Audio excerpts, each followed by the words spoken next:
Garage Therapy Snow V3. The real question anyone wants to know is it better than Touch-Less? We're going to find out in this video. Welcome back, darlings. So yes, Garage Therapy have released a new iteration of their snow foam called Snow V3, pithily named. And I really want to know, is it better than Touch-Less V3? The Touch-Less V3 is the one that's at 2% PIR.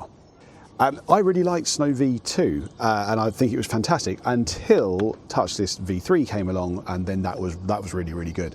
So I switched over. However, with this new iteration, I'm really keen to see if it can best that, equal it or best it, because now they cost about the same. They're about, I think it's like the new prices for this are about £33 for 5 litres, it's £35 for 5 litres, especially at CA Detailing. Thanks for them for sending this over.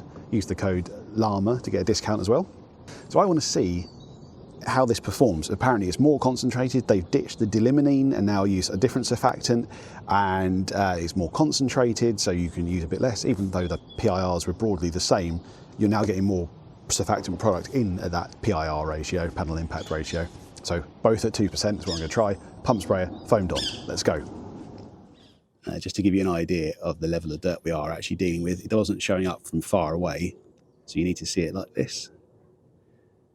And I'll bring you in afterwards when we rinse it all off as well and see how clean we are.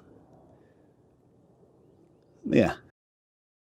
So I'm now going with my hose lock pump sprayer for the Garage Therapy Snow V3 and giving it a good application all over. I like this pump sprayer actually, not too expensive. I think it's a 3 litre one and it's got the wand on. It's super easy to use. I really like that. However, I haven't got 2 of them. So for the Touch-Less side, I'm using my Marilex 3000. I think that puts out a higher volume of liquid and product. I don't know if it does, and I didn't measure it. I only noticed this afterwards when I'm watching it back. However, I did make sure I had a nice even coverage over the entire panel, so everything was wetted out with product.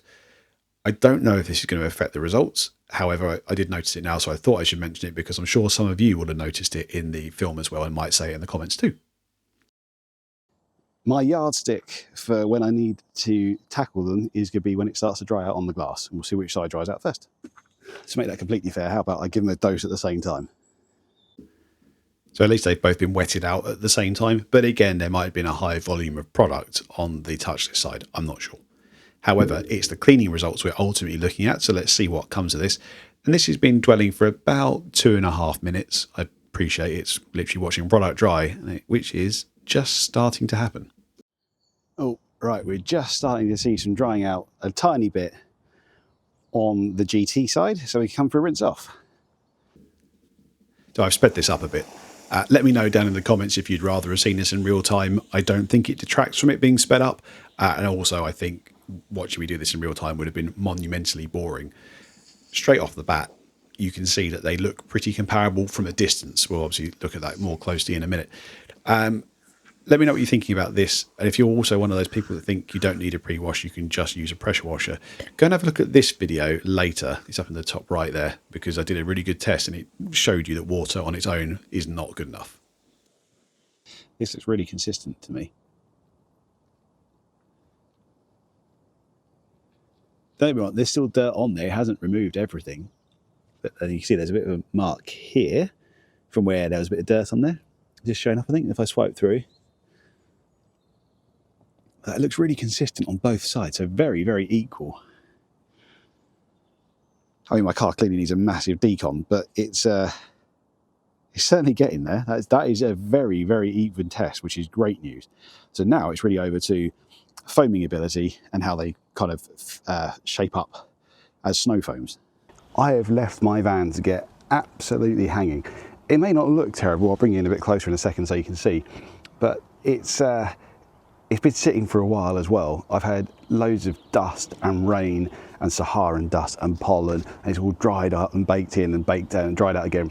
So this is a really good test for the type of surfactants that are in the GT and the Bilt Hamber. So let's see how we get onto it. Here's the Garage Therapy 2% PIR. Going to do the left-hand side.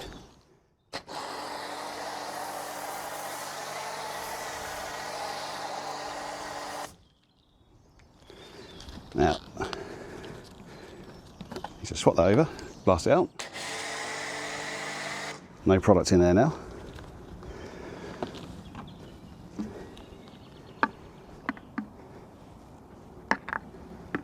get in the Bilt Hamber.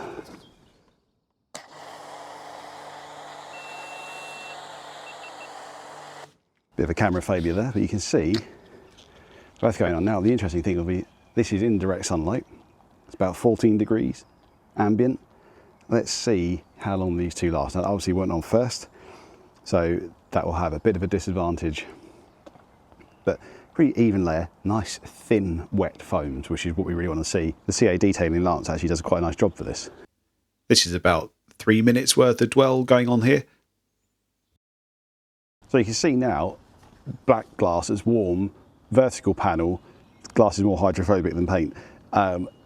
This is drying out, but they're both doing it pretty evenly. This has been on for marginally longer, right? So I think this is pretty even and straightforward. Both trying to put slightly bit out under the badges. It's pretty even and consistent. So let's give them a rinse off.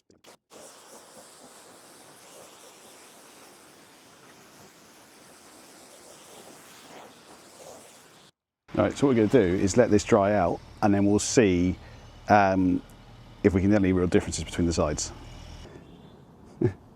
These are looking pretty even and consistent to me.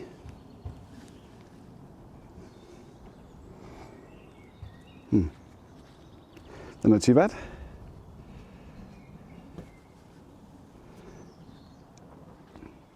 Yeah. Well, about the same, I would say. This is like, you could go a bit stronger with this, but it's really pushing the limit of what you could do with these pre-washes as well. What I mean by pushing the limit, as I show you it being applied to the rest of my van, you can see that lovely consistency. Bit of a wide van to start with, I made it a bit narrower now. What I mean by the limit is you're actually really stepping up to the point where you might need to go for a caustic pre-wash like Decon. In fact, Decon shampoo or Kotkemi VB is probably what I would have gone with on a customer car if it was that dirty. Or I'd have gone with 3% PIR for the Garage Therapy Snow. But they seem to be very comparable at both at 2% here. So that is a good thing to see. But check this out. Look what happens with the wheel. So it was definitely attacking that, and that's good to see. Touch-Less doesn't do that. There's got a few other shots here of it being used through different foam cannons. So this is the one that comes with the Nilfisk P200, the Premium 200, their bundled one. Again, 2% PIR. And then we're going to flip over and have a look with the Arva one. Now the Arva one, I think here is about 1% PIR. I got the calculation wrong when I did this. I misremembered the figure. So this is why it looks a bit thinner, because the Arva actually makes a very thick foam normally. But again, it's a really good consistency. And wet is great because it runs and pulls the dirt off with it. So this is what you really want. I think it's very fair to say that I like this a lot. I think it's really good. It's as good as Touch-Less in the scenarios that I've tested it. The one scenario that I haven't been able to do is really thick winter grime. I think this might actually best that, based purely on the reaction it had on the tyres. As you saw, it started to brown out. Touch-Less doesn't do that. So if it manages to do that on those, I think in winter grime, which is the one scenario where I always thought auto foam was better than Touch-Less, and like this is thick motorway grime we're talking about here, not back road grime. This is better for that, and so is this. Yeah, I think this could be a real winner. I like it. Now the price differential is negligible, I would choose this. I think it's a nicer product to use. There you go. Hope you found that one interesting. Let me know what your thoughts are down below. I mean, Touch-Less is still good. I'm not saying it's blown it out the park or anything. I just like this a little bit more. Thank you very much for watching, darlings.